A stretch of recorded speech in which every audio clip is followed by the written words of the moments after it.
ಈ ಒಂದು ಸುವರ್ಣ ಕರ್ನಾಟಕದ 50 ವರ್ಷಗಳ ನಾಟಕಗಳ ರಾಷ್ಟ್ರೀಯ ವಿಚಾರ ಸಂಕಿರಣ, ಈ ಒಂದು ಸಂಕಿರಣದಲ್ಲಿ ಭಾಗವಹಿಸಿರ್ತಕ್ಕಂತಹ ಈ ಒಂದು ಗಂಗೂಬಾಯಿ ಹಾನಗಲ್ ಸಂಗೀತ ಹಾಗೂ ಪ್ರದರ್ಶಕ ಕಲೆಗಳ ವಿಶ್ವವಿದ್ಯಾಲಯದ ಕುಲಪತಿಗಳಾಗಿರ್ತಕ್ಕಂಥ ಶ್ರೀಯುತ ಡಾಕ್ಟರ್ ನಾಗೇಶ್ ಬೆಟ್ಟಕೋಟೆಯವರಿಗೂ, ನಾಟಕ ಅಕಾಡೆಮಿಯ ಅಧ್ಯಕ್ಷರಾಗಿರ್ತಕ್ಕಂಥ ನಾಗರಾಜ್ ಮೂರ್ತಿಯವರಿಗೂ ಹಾಗೂ ರಂಗಭೂಮಿಯ ಹಿರಿಯ ವರಿಷ್ಠರಾಗಿರ್ತಕ್ಕಂಥ ಡಾಕ್ಟರ್ ಸಿ ಬಸವಲಿಂಗ ಅವರಿಗೂ, ಶ್ರೀ ಜಿ ಎಸ್ ಮೋಹನ್ ರವರಿಗೂ, ಶ್ರೀಮತಿ ರೇಖಾ ಅವರಿಗೂ, ಸದಸ್ಯರಾದ ರಾಮು ಅವರಿಗೂ ಹಾಗೂ ಜಾಹಿದಾ ಅವರಿಗೂ ಎಲ್ಲರಿಗೂ ನನ್ನ ಹೃತ್ಪೂರ್ವಕ ನಮನಗಳನ್ನು ಅರ್ಪಿಸ್ತೇನೆ. ಹೊರಗಿನ ರಾಜ್ಯಗಳಿಂದ ಬಂದಿರತಕ್ಕಂತಹ ರಂಗಕರ್ಮಿಗಳಿಗೂ ಕೂಡ ನನ್ನ ಹೃತ್ಪೂರ್ವಕ ನಮನಗಳನ್ನು ಅರ್ಪಿಸ್ತಾ ಇದ್ದೇನೆ. ನಾಟಕದ ಇತಿಹಾಸಕ್ಕೆ ಒಂದು ಚಾರಿತ್ರಿಕ ಹಿನ್ನೆಲೆ. ಬಹಳ ಆದಿಕಾಲದಿಂದಲೂ ಕೂಡ ರಂಗಕಲೆಗಳಿಗೆ ತನ್ನದೇ ಆದಂತಹ ವಿಶಿಷ್ಟವಾದಂಥ ಕೊಡುಗೆಗಳನ್ನು ಆಯಾ ಭಾಷೆಗಳಲ್ಲಿ ಕೊಟ್ಟಿರ್ತಕ್ಕಂಥದ್ದನ್ನು ನಾವು ನೋಡ್ತೇವೆ. ವಿಶೇಷವಾಗಿ ದಕ್ಷಿಣದಲ್ಲಿ ಕನ್ನಡದ ಭಾಷೆಯಲ್ಲಿ, ಕನ್ನಡದ ನೆಲದಲ್ಲಿ ಬಹಳಷ್ಟು ಸಾಂಸ್ಕೃತಿಕ ಚಟುವಟಿಕೆಗಳನ್ನು ಆಧರಿಸಿದಂತಹ ರೀತಿಯಲ್ಲಿ ಕೆಲಸ ಮಾಡ್ತಕ್ಕಂಥದ್ದಕ್ಕೆ ಒಂದೊಂದು ಕ್ಷೇತ್ರದಲ್ಲೂ ಒಂದೊಂದು ವಿಶಿಷ್ಟವಾದಂತಹ ಕ್ರಿಯೆಗಳು ನಡೆದಿರ್ತಕ್ಕಂಥದ್ದು. ಇಲ್ಲಿ ಸಂಗೀತ ಬೇರೆ, ಜಾನಪದ ಬೇರೆ, ನಾಟಕ ಬೇರೆ ಅನ್ನುವ ಹಾಗೆ ಇಲ್ಲ, ಎಲ್ಲವನ್ನೂ ಒಳಗೊಂಡಂಥದ್ದೇ ರಂಗಭೂಮಿ. ಸೊ ಹಾಗಾಗಿ ಇದರಲ್ಲಿ ಬಹಳಷ್ಟು ಜನ ಕೊಡುಗೆಗಳನ್ನು ಕೊಟ್ಟಿದ್ದಾರೆ. ಉತ್ತರ ಕರ್ನಾಟಕದ ಭಾಗದಲ್ಲಿರ್ತಕ್ಕಂಥವ್ರು ಇರ್ಬೋದು, ನಮ್ಮ ದಕ್ಷಿಣ ಭಾಗದಲ್ಲಿರ್ತಕ್ಕಂಥವ್ರು ಇರ್ಬೋದು. ನಾಟಕ ಅಂತ ನಾವು ಹೇಳ್ತಿದ್ದ ಹಾಗೆ ಆದಿಕಾಲದಿಂದ ಹಿಡ್ಕೊಂಡು, ವೇದ ಉಪನಿಷತ್ತಿನ ಕಾಲಗಳಿಂದ ಹಿಡ್ಕೊಂಡು, ರಾಜರ ಕಾಲಗಳನ್ನು ಹಿಡ್ಕೊಂಡು, ಪ್ರಜಾಪ್ರಭುತ್ವದ ವ್ಯವಸ್ಥೆಯನ್ನು ಹಿಡ್ಕೊಂಡು, ಬ್ರಿಟಿಷರ ಕಾಲದ ಹೋರಾಟದಿಂದ ಹಿಡ್ಕೊಂಡು ತನ್ನದೇ ಆದಂತಹ ರೀತಿಯಲ್ಲಿ ವೈಚಾರಿಕವಾಗಿ, ಶಾಸ್ತ್ರೀಯವಾಗಿ ಹೋರಾಟಗಳ ಮೂಲಕವಾಗಿ, ಚಳುವಳಿಗಳ ಮೂಲಕವಾಗಿ, ಹೀಗೆ ಕಾಲಕಾಲಕ್ಕೆ ತನ್ನ ರೂಪವನ್ನು ಬದಲಾಯಿಸಿಕೊಂಡು ಹೋಗೋದ್ರ ಮೂಲಕ, ಬದಲಾವಣೆಗಳನ್ನು ತರುವುದರ ಮೂಲಕ, ಸಾಮಾಜಿಕ ನೆಲೆಗಟ್ಟಿನಲ್ಲಿ ಚಿಂತನೆಗಳನ್ನು ಮಾಡುವುದರ ಮೂಲಕ ಸಂಸ್ಕಾರವನ್ನು, ಸಂಸ್ಕೃತಿಯನ್ನು, ಕನ್ನಡದ ನಾಡಿನ ನೆಲದ ಗುಣಧರ್ಮಗಳನ್ನು, ಇವೆಲ್ಲವನ್ನು ಕಟ್ಟಿಕೊಡ್ತಕ್ಕಂತಹ ಕೆಲಸವನ್ನು ಮಾಡಿರ್ತಕ್ಕಂಥದ್ದು ರಂಗಭೂಮಿ. ಒಂದು ಕಾಲದಲ್ಲಿ ರಂಗಭೂಮಿಯ ಕಲೆಗಳು ಬಹಳಷ್ಟು ಜನಗಳನ್ನು ತಲುಪುವಂಥ ಕಾಲ ಇತ್ತು.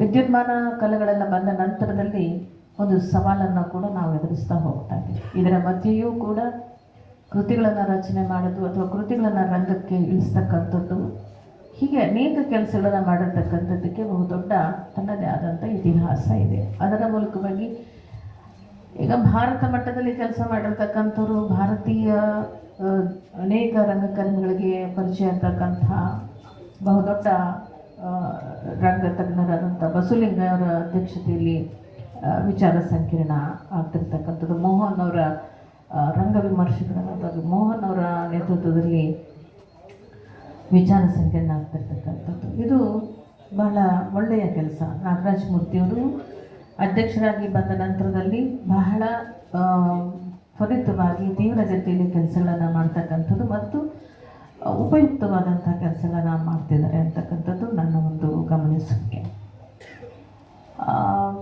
ನಮ್ಮ ಬಗ್ಗೆ ನಾವು ಹೇಳ್ಕೊಳ್ಳೋ ಒಂದು ಭಾವನೆ, ಯಾಕೆಂದರೆ ಸಾಹಿತಿಗಳಿರ್ಬೋದು ಅಥವಾ ಸಂಗೀತ ಕ್ಷೇತ್ರದವರಿರ್ಬೋದು, ರಂಗಭೂಮಿಯರಿರ್ಬೋದು, ಜಾನಪದ ಕನ್ನಡ, ಇವರೆಲ್ಲರೂ ಕೂಡ ಒಟ್ಟಾಗಿ ಮಾತಾಡುವಂಥದ್ದಾದರೆ ಈ ಒಂದು ಕಟ್ಟಡಕ್ಕೆ ಹಣವನ್ನು ಕೊಡ್ತಕ್ಕಂಥದ್ದು ಮತ್ತು ಕಾರ್ಯಕ್ರಮಗಳನ್ನು ಒಳ್ಳೆಯ ರೀತಿಯಲ್ಲಿ ಆಗ್ತಕ್ಕಂಥದ್ದು, ಅನುದಾನಗಳನ್ನು ಕೊಡ್ತಕ್ಕಂಥದ್ದು, ಇದೆಲ್ಲವೂ ಕೂಡ ಈ ಕಡೆ ಗಮನ ಹರಿಸ್ತಾರೆ. ಇದು ಒಬ್ಬರದೇ ಆದರೆ ನರಿ ಕೂಗು ಗಿರಿ ಮುಟ್ಟಬಲ್ಲದೆ ಅನ್ನೋ ಥರ ಆಗ್ಬಿಡುತ್ತೆ. ನಾನು ನಿಮ್ಮ ಜೊತೆ ಇರ್ತೀನಿ ಕುಲಪತಿಗಳು, ಇವಾಗ ನಾನು ಪ್ರಸ್ತಾಪ ಮಾಡ್ತೇನೆ ಅಂತಕ್ಕಂಥ ಮಾತನ್ನು ಹೇಳ್ತಾ, ಇವತ್ತು ಬಸವಲಿಂಗರಂಥವ್ರು, ನಮ್ಮ ನಾಗರಾಜ ಮೂರ್ತಿ ಅಂತರು, ಮೋಹನ್ ಅಂತರು, ಶಿವಪ್ರಕಾಶ್ ಅವರು ಇವರೆಲ್ಲ ಬರ್ತಾ ಇದ್ದಾರೆ. ಇವರೆಲ್ಲರೂ ಕೂಡ ಹೊರಗಡೆಯಿಂದ ಕೈ ಜೋಡಿಸಿ ಸರ್ಕಾರದ ಒಳಗೆ ಮಾತಾಡ್ತಕ್ಕಂಥ ರೀತಿಯಲ್ಲಿ ಅದು ಒಂದು ವ್ಯವಸ್ಥೆಯನ್ನು ಮಾಡ್ತಕ್ಕಂಥದ್ದು ಒಳ್ಳೆಯದು ಅಂತ ನಾನು ಅವರಲ್ಲಿ ವಿನಂತಿಯನ್ನು ಮಾಡ್ತಾ, ಇದು ಬಂದಿರತಕ್ಕಂಥ ಎಲ್ಲರಿಗೂ ಕೂಡ ಶುಭವನ್ನು ಹಾರೈಸಿ, ನಿಮ್ಮೆಲ್ಲರಿಗೂ ಶುಭವನ್ನು ಹಾರೈಸಿ ನಾಗರಾಜ ಮೂರ್ತಿ ವಿಶೇಷವಾಗಿ ಶುಭವನ್ನು ಕೊಡ್ತೇನೆ. ಯಾಕೆಂದರೆ ಈ ಹಿಂದೆ ಇದ್ದಂಥ ಅಧ್ಯಕ್ಷರು ಕೂಡ ತಮ್ಮದೇ ಆದಂತಹ ರೀತಿಯಲ್ಲಿ ಕೆಲಸಗಳನ್ನು ಮಾಡ್ಕೊಂಡು ಹೋಗಿದ್ದಾರೆ. ಆದರೆ ನಾಗರಾಜ ಮೂರ್ತಿಯವರು ಹಿಂದೆ ಅಧ್ಯಕ್ಷರು ಮಾಡಿದಂಥ ಕಾರ್ಯಕ್ರಮಗಳನ್ನು ಮುಂದುವರಿಸ್ಕೊಂಡು ಹೋಗೋದ್ರ ಮೂಲಕ ಹೊಸ ಹೊಸ ರೀತಿಯ ಕಾರ್ಯಕ್ರಮಗಳನ್ನು ಕೂಡ ರೂಪಿಸಿ ಎರಡನ್ನೂ ಸಮ್ಮಿಳಿತಗೊಳಿಸಿಕೊಂಡು ಹೋಗ್ತಾ ಇದ್ದಾರೆ. ಅದು ನನಗೆ ತುಂಬ ನೆಚ್ಚಿನ ಸಂಗತಿಯಾಗಿರ್ತಕ್ಕಂಥದ್ದು. ನಾವೆಲ್ಲ ಅವ್ರ ಜೊತೆಯಲ್ಲೇ ಕೆಲಸ ಮಾಡಿದಂಥವ್ರು. ನಾವೇನು ಮೇಲಿಂದ ಉದುರಿಲ್ಲ, ಮಿನಿಸ್ಟರ್ ಆಗ್ಬಿಟ್ಟಿವಿ ಅಥವಾ ಚಲನಚಿತ್ರ ನಟಿ ಆಗ್ಬಿಟ್ಟಿವಿ ಅಥವಾ ಏನೋ ಮಾಡಿಬಿಟ್ಟಿವಿ, ಅದೆಲ್ಲ ನಮಗಿಲ್ಲ. ಹಂಗೆ ನೋಡಿದ್ರೆ ನಮ್ಮೆಲ್ಲರಿಗಿಂತಲೂ ರಂಗಭೂಮಿಗೆ ಹೆಚ್ಚು ಕೆಲಸಗಳನ್ನು ಮಾಡಿರ್ತಕ್ಕಂಥವ್ರು ನೀವುಗಳು ಅಂತ ನಾನು ಹೇಳಲಿಕ್ಕೆ ಬಯಸ್ತೇನೆ. ನಾವು ಅಭಿನಯ ಕಲೆಯನ್ನು ಕಲಿಸಿದವರಿಂದ ಕಲ್ತಂಥವ್ರು ಅಷ್ಟೇ, ಕಲಿಸಿದವರಿಂದ ಕಲ್ತಂಥವ್ರು ಅಷ್ಟೇ. ನಮ್ಮ ಕೊಡುಗೆಗಳು ಬಹಳ ದೊಡ್ಡ ರೀತಿಯಾಗಿಲ್ಲ, ಹೋರಾಟಗಳ ಮೂಲಕ ಬಂದಿರತಕ್ಕಂಥವ್ರು ನೀವೆಲ್ಲರೂ ಕೂಡ. ನಾನು ಇನ್ನೂ ಆಗಷ್ಟೇ ರಂಗಭೂಮಿ ಬಂದಂತಹ ಕಾಲದಲ್ಲಿ ಈ ಚಳುವಳಿ ಬಹಳ ನಡೀತಾ ಇತ್ತು, ರಂಗ ಚಳುವಳಿಗಳು ಬಹಳ ನಡೀತಾ ಇತ್ತು, ಬಂಡಾಯ ಚಳುವಳಿಗಳು ಬಹಳ ನಡೀತಾ ಇತ್ತು. ಪಿ ಲಂಕೇಶ್ ಅವರು ಇವರೆಲ್ಲ ಇದ್ದರು. ನಾವಿನ್ನೂ ಅವಾಗಿನ್ನೂ ಕಂಡು ಬಿಡ್ತಾ ಇದ್ವಿ. ಅವಾಗೆಲ್ಲ ನಾಗರಾಜ ಮೂರ್ತಿ ಅಂತವರು, ಕಪ್ಪಣ್ಣ ಅವರೆಲ್ಲ ಸರ್ಕಾರಿ ನೌಕರಿಯಲ್ಲಿದ್ದರು, ಸಿಂಹ ಅವರಿರಲಿ, ನಾಗೇಶ್ ಅವರಲ್ಲಿ ಇವರೆಲ್ಲ ಇದ್ದರೂ ಕೂಡ ಪರೋಕ್ಷವಾಗಿ ಇದಕ್ಕೆ ಬೆಂಬಲವನ್ನು, ಸಮಾಜ ಸುಧಾರಕ ಚಳುವಳಿಗಳಿಗೆ ಬೆಂಬಲವನ್ನು ಕೊಟ್ಕೊಂಡು ಬರ್ತಿದ್ರು. ಸೊ ರಂಗಭೂಮಿ ಬಹುದೊಡ್ಡ ಕೆಲಸವನ್ನು ಮಾಡಿದೆ ಈ ರಾಜ್ಯದಲ್ಲಿ ಮತ್ತು ದೇಶದಲ್ಲಿ. ಈಗ ಬಹಳ ಆಗಬೇಕು ಬಹುಶಃ ಅನಿಸುತ್ತೆ, ಹೊಸ ಪೀಳಿಗೆ ಆ ಕೆಲಸವನ್ನು ಮಾಡಬಹುದೇನೋ ಮುಂದೆ ಅಂತ. ಹಳೆಯ ತಲೆಮಾರುಗಳ ಮಾರ್ಗದರ್ಶನ ಮತ್ತು ಹೊಸ ಪೀಳಿಗೆಯ ಛಲ ಮತ್ತು ಹಠ ಇವೆರಡನ್ನು ನಿಮ್ಮಗಳ ಹಾಗೆ ಹಿಂದೆ ನಿಮ್ಮಗಳಲ್ಲೇ ಇದ್ದಂಥ ಹಠ ಛಲ ಈಗಿನ ಪೀಳಿಗೆಗೆ ಮೈಗೂಡಿಸ್ಕೊಂಡ್ರೆ ಏನು ಬೇಕಾದ್ರೂ ವಂಡರ್ಸ್ನ ಮಾಡ್ಬೋದು ಅಂತ ನನ್ನ ಭಾವನೆ. ಅದು ನಾಟಕ ಕಲೆಗಳಾಗಲಿ ಯಾವುದೇ ಕಲೆ ಬರೀ ಹೊಟ್ಟೆಪಾಡಿಗಷ್ಟೇ ಮಾಡೋದು ಒಂದು ಭಾಗ, ಆದರೆ ಸಮಾಜಮುಖಿಯಾಗಿ ಚಿಂತನೆಯನ್ನು ಮಾಡ್ತಕ್ಕಂಥದ್ದು ಕೂಡ ಇನ್ನೊಂದು ಮುಖದ. ಹಾಗಾಗಿ ನಾವುಗಳೆಲ್ಲ ಏನೋ ನಮಗೆ ಗೊತ್ತಿದ್ದ ದಾರಿಯಲ್ಲಿ ನಡ್ಕೊಂಡು ಹೋದ್ವಿ, ಬಹಳ ಬೇಗ ಹೋಗಿ ಏನೋ ಒಂದಷ್ಟು ಪಡ್ಕೊಳ್ಳೋಕ್ಕೆ ಸಾಧ್ಯ ಆಯಿತು. ನಾಗರಾಜ ಮೂರ್ತಿಯವರು ಬಹಳ ಸಮಾಧಾನವಾಗಿ ನಿಧಾನವಾಗಿ ಹೋಗಲಿಲ್ಲ. ಅವರು ಯಾವತ್ತು ನಾವು ನಡ್ಕೊಂಡು ಹೋಗ್ತಾರೆ ನಮ್ಮ ಜೊತೆ ಕುಣ್ಕೋತ ಬಂದವರು. ಸೊ ನಡ್ಕೊತ ಹೋಗೋರು ಮುಂದೆ ನಡ್ಕೊಂಡು ಹೋಗ್ಬಿಟ್ವಿ, ಅವ್ರು ಕುಣ್ಕೋತ ಬಂದವರು. ಅದರಿಂದ ಸ್ವಲ್ಪ ತಡವಾಗಿ ಬಂದಿದ್ದಾರೆ. ಸೊ ಹಾಗಾಗಿ ಅವರ ರಚನಾತ್ಮಕ ಕೆಲಸಗಳು, ಕ್ರಿಯಾತ್ಮಕ ಕೆಲಸಗಳು ಬಹಳ ಮೆಚ್ಚತಕ್ಕಂಥದ್ದು. ಒಂದೇ ವಿಷಯ ಏನಂದರೆ ಇದ್ದದ್ದನ್ನು ನೇರವಾಗಿ ನಿಷ್ಠುರವಾಗಿ ಮಾತಾಡ್ತಕ್ಕಂಥ ಗುಣ, ಅದು ಕೆಲವರಿಗೆ ಕಹಿಯಾಗಿ ಕಾಣ್ಬೋದು. ಅದರಲ್ಲಿ ಕೆಲವು ಸತ್ಯಗಳಿರ್ತವೆ.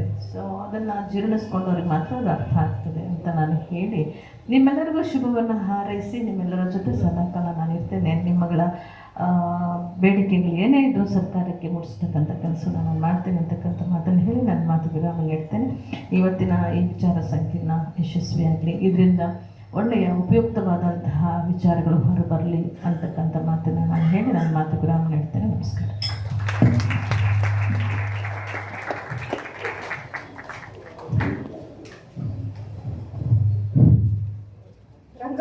ರಂಗಭೂಮಿಯನ್ನು ಒಳಗೊಂಡು ಎಲ್ಲ ಕಲಾ ಪ್ರಕಾರಗಳು ಹೋರಾಟ ಮತ್ತು ಚಳುವಳಿಗಳ ಮೂಲಕ ಸಾಮಾಜಿಕ ಬದಲಾವಣೆಗೆ ಹೇಗೆ ಒತ್ತಾಸೆ